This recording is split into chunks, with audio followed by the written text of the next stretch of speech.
You're listening to the Storied Coaching Podcast with Aaron J. Jacobs, episode number 72. This week, we're doing something a little bit different. I was invited recently onto the Side Gig School podcast to be interviewed by the amazing Sindy Warren. And I had such a fun time talking with her, and she was such a great interviewer that she was able to draw out of me a lot of my story. Now, some of you that have been listening to this podcast for a while already know a lot of this stuff, but I was reminded just a little while ago that not everyone has been on this journey since the beginning. So this will be a very good refresher for anyone that kind of wants to know what my story is, why I do what I do, and how I got here in the first place. If you're an entrepreneur, you're going to be able to connect with this one in particular, but it's just a great encapsulation of who I am and why I do what I do. Enjoy. What if you could rewrite your current story? How would you spend your time? What would your career or business look like? What kind of life would you design? Welcome to Storied Coaching, the podcast for high-performing leaders that provides you with tools and insights for building a thriving business that fuels an amazing life on your terms. I'm Aaron J. Jacobs, and as a master coach and the CEO of OMH Creative and Storied Coaching, I've had the privilege and opportunity to learn what it takes to rewrite your story. It's never too late for a rewrite. Hey, Aaron, welcome to the podcast.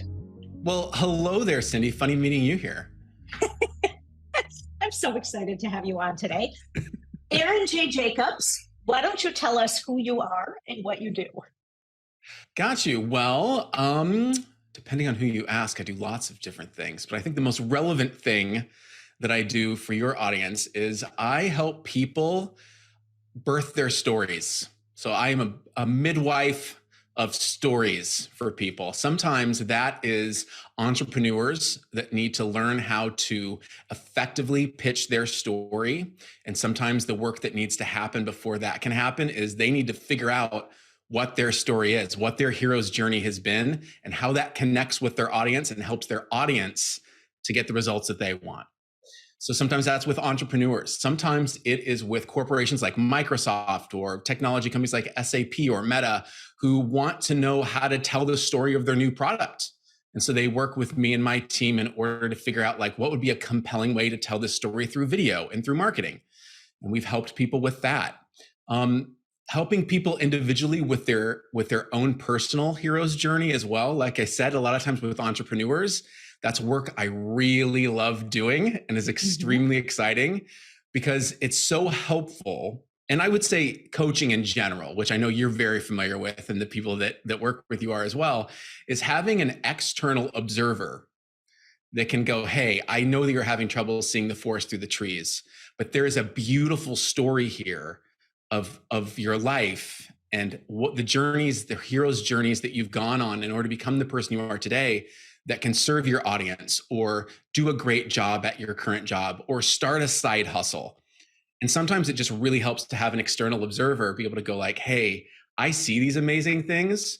Let me help you craft this story so that you can communicate it effectively and get more sales or whatever it is you're trying to do. So I would say that's kind of the world I operate in. I oftentimes tell people I'm a storyteller, and that can seem nebulous for them, but really it's in the how do we cohesively tell a narrative that helps you get the results that you want. That is so fascinating. And I have so many questions based on everything you just said. But what I want to start with is a term you've used a few times in describing the kind of stories you help people tell, well, whether they're individuals with a side hustle or corporations selling, products or whatever. And that's the hero's journey. Tell me what you mean by that. And let's flesh that out a little bit. Absolutely. So when I talk about the hero's journey, it's a little bit of inside baseball. Because in my industry specifically, so I have a master's in acting and directing. I've been a producer. I've been a casting director. I've done all these different things. And so in that storytelling world of the entertainment industry, the hero's journey is something we all know. It's kind of like a template for most of the exciting action movies or stories that you've seen. Your favorite movies follow these specific story beat points. Most major religions do as well. I wasn't the person to discover this. This is something that is based off of Greek theater. And even before that, it's based off of, like I said, the major religions, whether it's Buddhism or whether it's Hinduism or whether you're a Muslim or whether you're a Judeo-Christian, like Jewish, it doesn't matter. There is usually a story, a hero's journey story.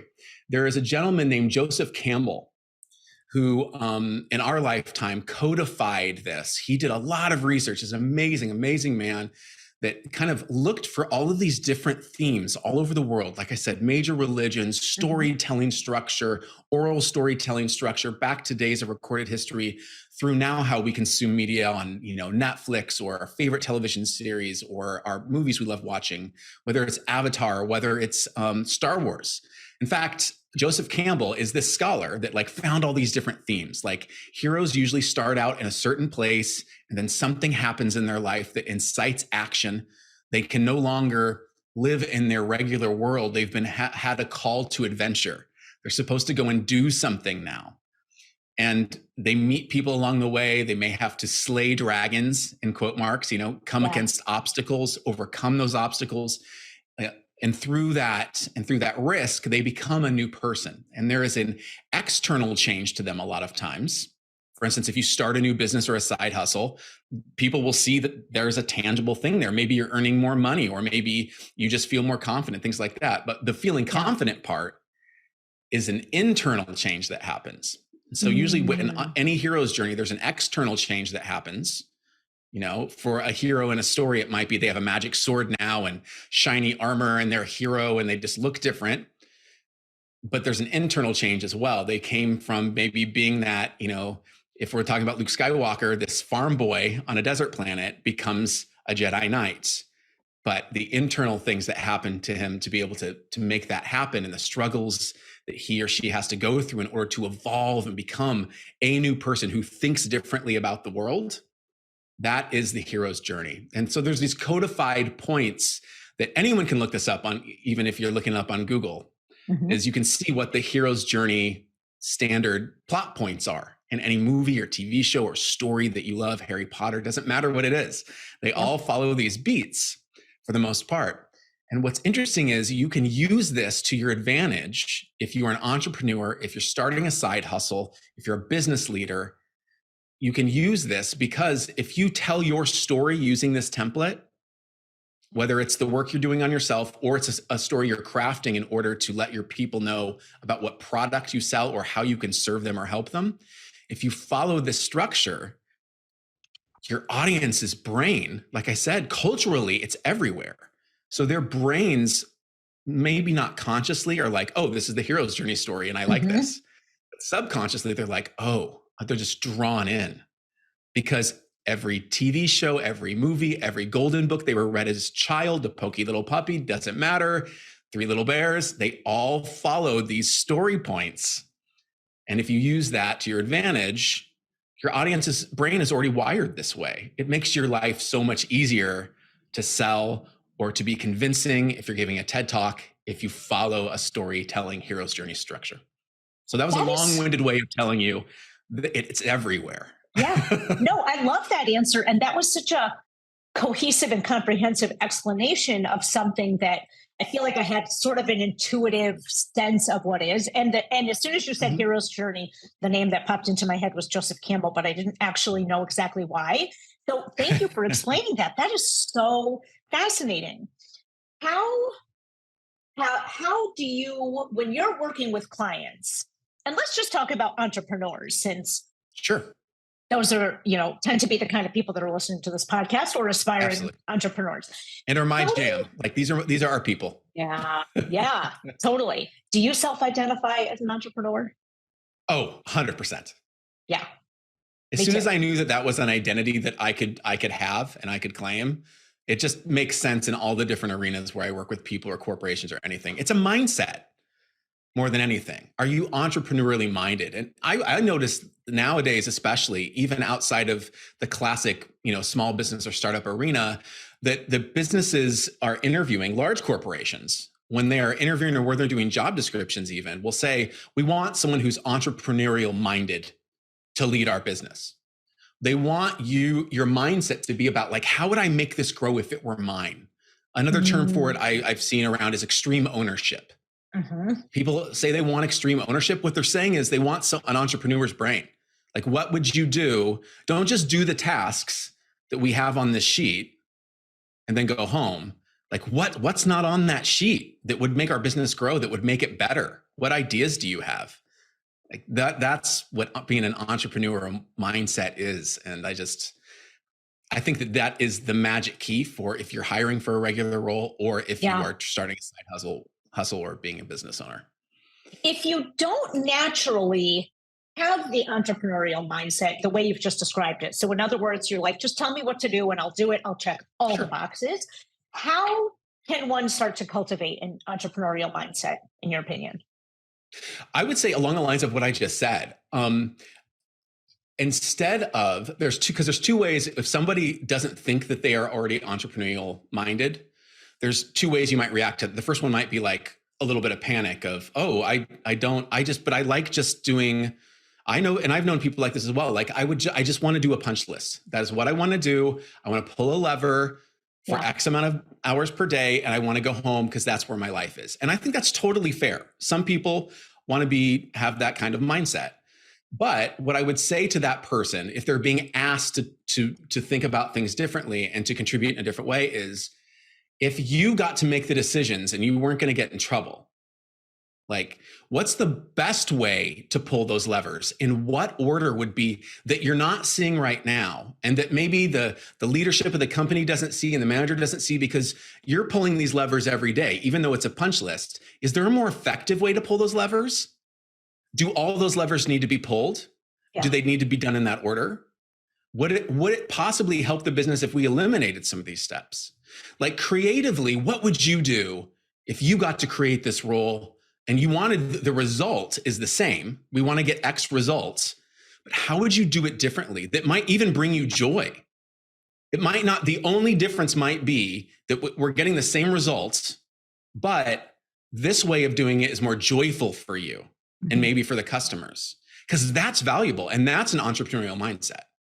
So that's what I would say to someone that might not think that they're entrepreneurial minded is like, if you got to own it, if it was really yours, how would you do it? And what would feel the best way for you to do it? The most joy. And I think that, because I think most people some people might tell themselves they're not an entrepreneur, Sindy, but I have a feeling that you and I agree maybe on this point. And I think that's BS a lot of times. Totally. Sort of the same with creativity. Right. Yeah. Like if you tell yourself you're not creative, which is actually something I told myself about myself for a long time. I'm not artistically creative, but we all have like that creativity spark. Yeah. And often the way to tap into the kind of mindset you're suggesting, Aaron, I think this is super relevant for side hustlers and aspiring side hustlers, is just asking the questions, getting curious. Yes. Curiosity is the entrepreneurial mindset, right? Okay. It's like, what else is possible? How else could this be done differently? What if this was more fun for me or for the customers? Yeah. Like that is the entrepreneurial mindset. What I love about what you just said is like something I believe so passionately is that there is no one right way to grow a side hustle. So we have to start getting creative, trying things, asking ourselves what feels fun, not completely stressing ourselves out or throwing ourselves into overwhelm or burnout. And you just sort of described that. Yeah, absolutely. I think that a wonderful balm, if you're starting to feel that burnout or if you're starting to feel overloaded or that you need a break, is to think along the lines of, okay, if I needed to get the same result, is there a way to go about this with more joy? Is there a way because sometimes the answer is you do need to step away for a moment. And sometimes that's the best thing that you could do. Sometimes I will get to a point, perhaps if I'm working on a script, if I've been asked by a client, let's say it's one of my Microsoft clients and they're having us do a big commercial for them. And they're like, we're making this change to the product. We want a funny idea of a way to tell all the people about it. And I'll be like, okay, forcing me to think of funny is a sure way for me to not be funny. So what I have to do is I have to look for what I like to call shower moments. Those moments when you're not thinking about the thing, but an idea just easily pops into your brain all of a sudden. And you're like, oh, that's the thing. So I find that a lot of times for me, if I'm being asked to be creative, or if I'm maybe starting to feel overwhelmed, a little bit of burnout, something like that, that I don't want to do it even like that will slam the brakes on creativity for most of us. Yep. So I will just go for a walk. That works for me.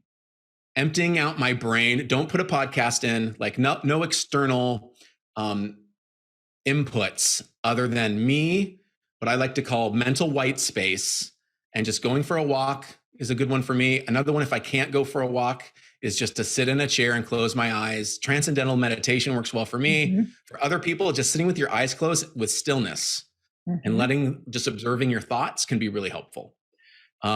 Those are things that I find if someone's being asked to be creative and they're like panicked that like, how do I tap into my creativity? It's usually getting rid of the stimuli around you. Get away from your screens, get away from your office, take yourself for a walk, do something that allows you to create shower moments. I love that. Let's circle back for a moment to the hero's journey. And I'm curious, Aaron, how do you help people? And again, just for our purposes, we'll talk about entrepreneurs or aspiring entrepreneurs find their hero's journey. Oh, yeah. I love this because it's the easiest thing in the world for me to see someone's hero's journey. And that is because I'm the external observer. A lot of times during there's a key moment that happens towards the beginning of the hero's journey, and that is when the hero meets the mentor. Okay. This is Gandalf or Obi-Wan Kenobi or whoever it's usually like a wise elder type role. A lot of times it's a trickster narrative role. So it might be someone like Yoda that at first you don't realize that is the actual wise person. You think it's someone insignificant, but it turns out to be the person that is the mentor. That role, a lot of times, that's what I would call a coach, someone like you that helps entrepreneurs and helps people do side hustles. Like you are that role. And so they know that they need to go on a journey. They might be hesitating. They might be questioning themselves. In fact, that is the part of the hero's journey template that precedes the meeting of the mentor. The stage right before that is called the refusal of the call to adventure. And sometimes it gets glossed over by people when you're creating a stereo narrative by yourself, is that there is an actual sticking point right before you go on your hero's journey, on your adventure, where there's a specific point where every hero second guesses, questions themselves, and wants to hide. And even says, like, I don't want to go on this journey. I like my normal life. It might not be perfect, but I don't want to go on an adventure. Like, no. It's scary. Okay. Yeah. And so that a lot of times is where coaches or my clients are meeting me. They're meeting me right at that point. And we all need to know collectively that that's part of it. There's nothing wrong with you. You're not broken. This is part of the journey. You're supposed to be second guessing yourself, doubting yourself, and noticing that there's fear and that there's scarcity feelings maybe coming up. There's self-doubt, imposter syndrome starting to bubble to the top. All entrepreneurs that I've ever met have this. Yeah. Okay. You know what's so fascinating? I don't know. I'm going to reference an ancient spiritual text if you're not interested. I mean, if you're not familiar with it, please. We'll pass it quickly. Are you familiar with the Bhagavad Gita? Yes. This is Arjuna and Krishna. Yes. Let me just set the stage, give a little bit of background. Yes. Tell the listeners at home. So the Bhagavad Gita is a beautiful Hindu text that's used in a lot of yoga philosophy, which is how I come to know it. And Arjuna is this incredible warrior. That is his lot in life, the lot he's been born into. And he's on the precipice of a war. It's sort of this war, good versus evil. And it's way more complicated than that, but just for purposes of brevity, he basically falls down on the edge of the battlefield and is like, I can't do it. And Arjuna, who it turns out to be in a version of the divine, if you will, is his charioteer. And they have this conversation. So Arjuna, you think, is just the charioteer, if I'm pronouncing that correctly. Again, the hidden mentor. The hidden mentor. Yes. And so as you were describing the refusal of the call to adventure, which I had never heard that phrase before, Arjuna at the beginning of the story of the Bhagavad Gita popped into my head. And that is such a hero's journey as you're describing. Now, I feel like I'm digressing, so we'll bring it back to entrepreneurs. Okay. This is great because this is what I want people to notice is that these moments are everywhere. They are in spiritual texts. Like this isn't something that was invented. It's something that is a through line. And so there's something about human nature in all of these different parts of the world, all these religious texts, all this storytelling in our world, that there's a universal human experience that resonates with this. Yeah. And so it only makes sense that in our personal lives, because all of these religious texts, all of these things that happened, all of these stories that surround us came from people at some point. Yeah. Okay. Yeah. Or the divine, whatever you want to call it, divine that was inspired to the individual and to the person who is living a mortal life, however you want to filter that. Yeah. But that we have these journeys we go on to evolve as people. And so that kind of storytelling, you are going to find those things. And once you see the template and you start to do even a little bit of surface reading about it, you'll notice the patterns everywhere. That is fascinating. So when I'm starting to work with someone and they're starting to, you know, they want to know, like, how do I find my hero story? I'm like, oh, it's the most obvious thing in the world. Just start to tell me about yourself. And then this is like the easiest thing ever. Start telling me things. And I write down notes. What happened to you? Where were you born? Where were you raised? Where did you go to school? How did you feel about school? Did you move around a lot? Where in the world did you live? Where did you go to school? Did you go to college? If so, where? How did you feel about that? What were your first jobs? What was your first rejection? Who did you fall in love with first? Like all of these things add up to your hero's journey story, and you will go through revolutions, cycles of different journeys that you go on in order to evolve and become a different person through your life. And if you take a couple steps back, or you have someone that's skilled in helping to map those things, it's not hard at all. And all of a sudden you start to realize these pieces aren't random. Yeah. These pieces were always telling a cohesive story. You're just in the middle of it. You're in the middle of the forest, so it's hard to tell. When I need to think about my hero story, the last thing I do is try to figure it out myself. I work with someone else to help me look at where I am, where I've gone, what I'm doing, because otherwise I will miss essential pieces that might have been the perfect way to tell the story for the people I'm trying to help with my services and with the things like that. Totally. A lot of times I would say as well is that the things that we're most afraid to share publicly with other people, because there's a sense of shame or failure, or that's the lens you're looking at it through, are actually the key moments that will win people over, that will let them know that they are human just like you are human just like them, and that, oh my gosh, you get me. Your customers all of a sudden are like, oh, you get me. I have felt the same way. I went through something similar. You're the perfect person for me. Let's talk. That is so interesting. But we try to hide from those things. So that's why it can be so useful to work with like a coach like you that helps people with side hustles and with their journey, or a coach in whatever area they're trying to work on. Right, totally. Because you can help them to find those. That is just such a fascinating lens through which to view the entrepreneurial journey and how you craft your messaging and your copy and your marketing and all of that. And that's usually the second step. The first step, a lot of times entrepreneurs as well, because once you're in that entrepreneurial mindset where you have an idea that you want to pursue, you're just like, okay, I need to talk about that. It's like, a lot of times I'll tell people, like, first we're going to talk about your hero story, you. But I don't need to do that. I already know I'm going to make this thing, and it's this program, and or it's this service, or it's this product I want to make. It's like, we are going to get to that. Yeah. First, let's work on you and your story, because it's amazing how much of that will translate over into how you are helping people in the specific way that you help people. Your product, your service, your entrepreneurial idea, your startup, whatever you want to do, there will be so much for you to grab from. It's like a well that you can dip into and bring in as you're forming your product, your service, and how you tell that story. And then we move to that and how to do that. And we use the hero's journey in both places. That is so as neat. Consumers now, we almost expect this, right?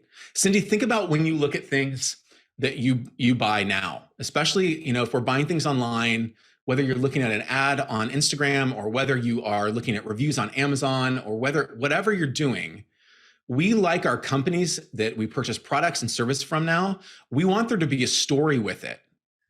How are they impacting the world right now? What do they do for social good? What's the Absolutely. story of how they came about that connects to me and the things I care about? Yeah. Not just to Yeah. talk about how awesome they are as a company, because nobody gives a crap, Right. but talk about how what you do and your approach of what you do helps the world that I care about. I think we are value driven purchasers as a Mhm. collective more than ever before. More than ever before, because we have so much choice and there's so much transparency now. The internet has been the great equalizer of that. That is so true. And I'm in an advanced coaching certification at the moment, actually. I can't remember if I shared this with you before, Aaron, but Mm, part of the work we're doing is really getting clear on what are our company values and how do they yes. manifest and why. Yes. And then the next piece, of course, that is sort of beyond the scope of the work I'm doing now in this certification, but really more the province of your work is like, okay, how do you tell that story? Yeah. Because once you're So clear on neat. what those values are, Yeah. you tell it in the form of a story. Why are those values important to you? Well, let me tell you a story of why. Yeah, totally. And that's something that I think anyone who's at any stage of the side gig journey can just ask themselves, what's important to me and why? And how can I incorporate that at least a little bit into what I talk about out in the public sphere, whether that's the local Mhm. coffee shop or Instagram or whatever. Because we know we are exposed to so much content now that we have become very, very good at sniffing out bullshit. And Hmm. so if you can authentically tell me a story of why you're doing this and why you care about it, and I can hear in your tone of voice and in your facial structure and see you and know that you really are passionate about this, that Yeah, your passion connects to what you're selling and what you're doing, then I buy from you. that is good for everyone listening to hear. Be authentic, know your why, understand what's important to you, convey it. That's really neat. Yeah. And I'd love to sort of hit rewind a little bit on Yeah. your story. And you mentioned starting out, well, I don't even know if this is where you started out, but being in the entertainment industry. So, can Mhm. you just tell me a little bit about your professional background and what led you to the work you're doing now? Absolutely. Like I said, with most people, it's an evolution of miniature heroes journeys that I went on in different areas of my life that I never could have plotted or planned out in advance. And so I started out really like, I wanted to go to college and I was from a single parent family. And so my options as I saw them were to do ROTC all the way through, go into the military as a private first class if I finished that, do the military and get into the GI Bill that way.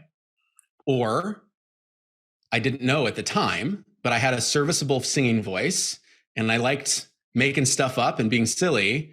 And so I started in high school auditioning for plays and choir and stuff. And it turned out that people liked listening to me sing and do stuff. And so I got full ride scholarships to offers to a couple of different colleges.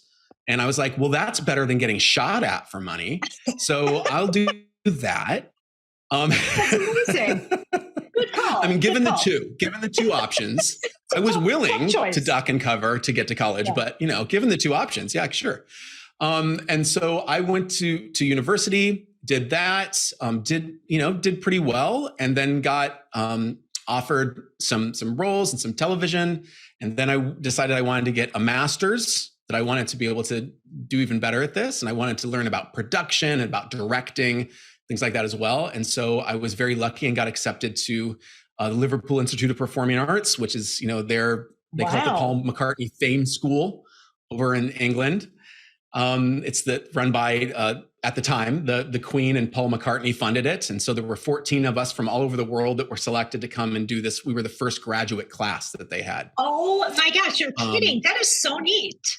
it was so exciting because I was acting alongside people from all over the world. We had people from Israel and people from Palestine and people from like all kinds of Wow. dynamics like happening from all over the world, from Moscow, from like America, from the UK, from France. And it was just this amazing mix of people that you needed to learn how to work with and do theater with and learn how to be expressive. And I learned so much that wasn't about theater in that Yeah. group during that time, You probably learned a and lot just about humanity. about humanity, which is really a lot of what performing experience is. It's like reflecting back Mm, the human experience to mhm. people. And so I loved doing that. I had a huge low point happen to me which was, I know it's all kind of, as I'm telling the story, I was on a trajectory. We had this big showcase in the UK and in New York. I got signed by an agent. The agent sent me my first audition. I landed it. It was a really big deal. It was the West End production it was called the Abridged Shakespeare Company. And so the whole point of it is that these Americans are trying to do Shakespeare, okay, and fail miserably. And it's a comedy. It had been running on the West End, which is the UK. Anyone who's listening, that's the UK's equivalent of Broadway, of New York Broadway. Okay. And so it was kind of a big deal that I landed this. And of course, the school was thrilled and everybody was like, see, our program is the best in the world. Look, Aaron goes out in one audition and he gets this after coming to our program. So everyone was thrilled about this. Literally, as I'm getting on the bus, I was already married at the time. My wife was over there with me. We got on the bus with our belongings. I got a phone call from the producers of that production and said, I'm sorry, we have to rescind your contract. And I was like, why? What's going wrong? They're like, you didn't do anything wrong. It is an election year for our union. And they really want to be seen as cracking down on foreigners taking roles from people that live in England. Wow. And I was like, this is ironic because the entire point, like I said, of the production is look at these silly Americans trying to do Shakespeare. Oh my goodness, the irony. So yeah, I stayed for a couple of weeks, tried to lobby on my own behalf, talked to union representatives, and they were like, sorry, no. Yeah. So I had to leave the country because I had to give up my undergraduate teaching position at the graduate school I was at in order to accept the contract role. So imagine, I've been on this trajectory. This happens. I literally have to fly back to the United States. I'm not allowed to stay in the UK anymore. Feeling defeated, feeling like I completely failed my wife, that I failed myself, fly back over. I don't have a US agent, end up living in my in-laws' basement, selling insurance door to door within 4 weeks later. Okay. So dealt with some stuff there. Yeah. Dealt with like, who am I? This, like, I totally screwed this up. What am I going to do now? All this stuff. Ended up going ahead, having some friends that were in technology. They're like, hey, you'd be really good talking with clients. How about you come and work with us in the technology industry? It's like, okay, I could do that. I could be a project manager, whatever that is. Did that for a number of years in the Seattle area at Microsoft and, Google and all these, T-Mobile and all these different companies. And then I ended up getting to the point where I was like, you know what, my storytelling background is pretty useful here. How about I start helping them write scripts for videos and stuff like that? And they were like, yeah, we'll let you do that. And so I started doing that and people really liked them. So I was like, okay, I can do that some more. And they were like, you're really good at finding people. Could you be a casting director? I was like, sure. I mean, Amy Poehler has that book out. It's called Yes. And it's, I don't know if you've ever read it, but I she has a point in there. It's sitting on my daughter's bookshelf. She loves that book. Yeah. Her big point is just like, raise your hand and just say, sure, I'll try it. Yes. Yeah. And so that was me over and over again. I was like, yeah, I know enough to be able to pretend like I know how to be a casting director. So I'll do that. So I started a casting agency, talked to the casting directors in the Seattle area. I was like, hey, I know you hate doing background casting. That's all the actors that don't have lines. Yeah. That's all the actors that are like in the coffee shop in Friends, but don't have lines. They're in the background. They're walking in and out the door. They're getting coffees. Like the person that casts all those people, let me do that for you. You send me your work. I'll always make sure your clients are taken care of. Went pretty well. Built that business up, sold it, decided, hey, you know what? I'd like to do the actual producing at this point. I'd like to come up with the idea, have the client tell me what their idea is. What's the thing they need to sell? What's the story they need to tell? I'll come up with the idea. I'll help them. I will have people that help write the script. I will hire the crew. We'll shoot it like end to end. Like, I don't want to just be the person that does the background anymore. I want to do that. So started doing that. And then all of a sudden, those same people in technology that I worked with opened doors for me and said, hey, like, come do that here. And so I got to start doing that. And all of a sudden, once you do that for Microsoft and for SAP and for Meta and things like that, all of a sudden, it's like one leads to another. Just kept saying yes. Raising my hand, just kept saying yes. And all of a sudden, this side hustle, I was always working as a project manager in tandem with this. So I was working like 8 hours. Oh my Okay. goodness. So I was one of your people. I wish I had had you at the time because you probably would have helped me stay much more sane and not worked as many hours. Mhm. But that was always a side hustle. My businesses were always a side hustle on top of a regular paycheck because I was afraid that if I didn't Yeah. have a quote unquote real job, that I wouldn't be able to survive. Okay. Mhm. And so at some point, I got to the point where I was like, you know what? I don't think I need the real job anymore. I think Yeah. I trust myself enough that no, I really am an entrepreneur. I really can do this. And instead of my story being all about how all of these things are just happening and I'm just making it work because I'm a failure, Yeah. because I failed in this area, which means I'm a failure, that always needed to happen so that I would give myself permission to be an entrepreneur. Otherwise, I would have never thought of myself that way. And so Wow. it's only, again, in hindsight, that 2020 hindsight, that you start to see the stories stacking on top of each other, where you get to be whoever you want to be, and that you can rewrite that at any given time, which I talk about a lot with my clients in storied coaching. Yeah. Is like, it's never too late for a rewrite. You can Mm. always rewrite your story as Mhm. many times as you want and decide to go on a different adventure. Mm. I love that. It's never too late So for a that's kind of my rewrite. background. Like it's been all these different things building on each other. And I used to try and hide the different versions of myself. It's like, nope, I'm just a project manager. If you want to talk to me in a project manager way, that's all I've ever done. Or if I'm in the entertainment industry and I'm helping with casting right now, that's all I've ever done. And I was afraid to like show those different aspects of myself, of my story. And what I realized was after a while was like, no, it's so much better if I just let people know that like I am all of these different stories. Yeah. And that's why I'm the perfect person to help you with what you need right now, whether you're an entrepreneur, whether you're a corporation, or whether you're Yeah. someone that's just working on your own personal hero story. Mm. So that's, I think, the biggest thing from being this long-winded story of who am I is the biggest thing that I've learned that I think is valuable for other people is like, do not hide the different versions of yourself that you have become in order to become the person you are today. It's the best thing that you could do to be truly authentic and to support your business and to reach the results that you want to get. So interesting. I think you said something that is just so true, which is we think we have to hide parts of ourselves that either we consider fails or we're embarrassed about, or there's Oh some yeah, shame around. And really, we they all do are it. part of our hero. Yeah, 100%. Everybody yeah. does it. I recorded a podcast episode just within the last month about what I learned from the binge eating disorder I had in the 90s, that what Mm-hmm. I learned from that about entrepreneurship and business. And for Oh, I love it. decades, that was like the most shameful, maybe not the most, but up there, one of the most shameful But parts of up my past that there, I thought I yeah, had to hide. Yeah. yeah. So I think that's a good lesson for everyone. First of all, it's never too late for a rewrite. And second of all, just embrace your experience, your ups, your downs. They all inform who you are today. Oh yeah. I mean, I'll talk about those tough things as well on my podcast as well. It's like I'll talk about the fact that I used to be a horrible over drinker. And now I don't drink at all, and all the great ways that that's helped my life. How I went through Mm-hmm. 4 years of intense depression in my early 20s that corresponded with that whole part of my Mm-hmm. journey, and anxiety, like Mm-hmm. anxiety and panic attacks, and like learning how to filter out my own thoughts and be able Yeah. to do that for myself has helped me to be much more empathetic towards other people. Mm. All these things kind of they that we want to hide, that we think are shameful or make us broken, are Yeah. actually the very things that make us perfect to help people. Yeah. That's And amazing. the more we can share and make it normal for other people to be broken too, Yeah. Yeah. I think the better off we're all going to be. I love it.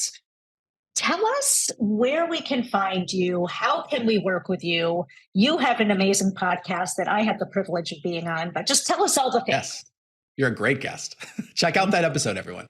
Um, so the best way, yeah, there's two ways. The best way to get a hold of me is you can either check out the podcast and see if you like the vibe, and that's Storied Coaching with Aaron J. Jacobs. And that's wherever you get podcasts. You'll find it on Apple Podcasts or Spotify or Google Play, wherever you do. Or you can go to storiedcoaching.com, storied with a D, storiedcoaching.com /free. And there you'll find whether you are someone who's working in a corporate environment or whether you're an individual entrepreneur. We have a a free 8-minute video where I help you with on-camera skills. A lot of times we help people tell their stories and like set up if they want to do a podcast or whether they want to just look amazing during their pitches or demos on Zoom meetings, whatever it is, we help them with their lighting and their camera placement and stuff like that as well. And so there's a freebie there that you can get where there's an 8-minute video where I tell you a little bit about what actors know about engaging with the camera, kind of some of the secrets to show up better on camera. And then there is a downloadable PDF guide that gives you links to all of our favorite affordable cameras, lighting, toys that make it so that you can look and feel amazing when you're on camera. Because, you know, a lot of what we do right now, especially in the corporate space, or if we're working remotely in a hybrid environment, is like we're on Zoom meetings a lot. We're on Teams meetings a lot. And so your influence is affected by some very tiny adjustments that you can do. And so that guide and that video will help you to be able to tune those things in. And then there'll be an option once you go ahead and you check those out, there'll be an option to set up time if you want to talk with me about, you know, wanting to work on your story, whether that's for your side hustle in your business, or whether that's for you personally, or, you know, whatever it is. And that's free. So that's how people can find out more.